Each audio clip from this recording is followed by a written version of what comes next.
Kita beralih ke informasi yang lain. Saudara Kodam Iskandar Muda bersama Pengprov Rugby Union Indonesia Aceh menggelar training of trainer olahraga rugby di lapangan Rindam Iskandar Muda. Peserta TOT ini berasal dari seluruh batalion kesatuan yang ada di bawah Kodam Iskandar Muda.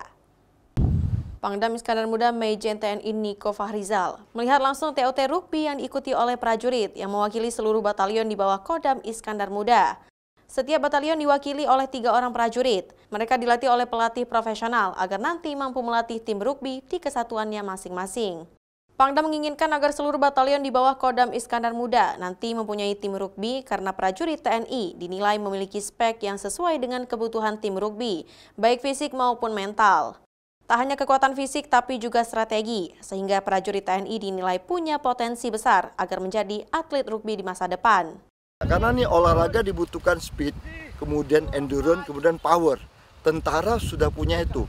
Kita punya 12 batalion di Aceh ini. Kenapa kita tidak buatkan olahraga itu untuk kader-kader kita untuk melaksanakan PON kelak. Nah, nanti mereka-mereka yang kader ini akan kembali ke batalion-batalionnya.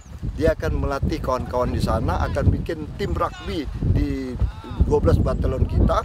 Nah, nanti saat ulang tahun Kodam di bulan Desember akan kita perlombakan. Pangdam Iskandar Muda yang juga sebagai pembina rugby Aceh mengapresiasi kegiatan TOT ini.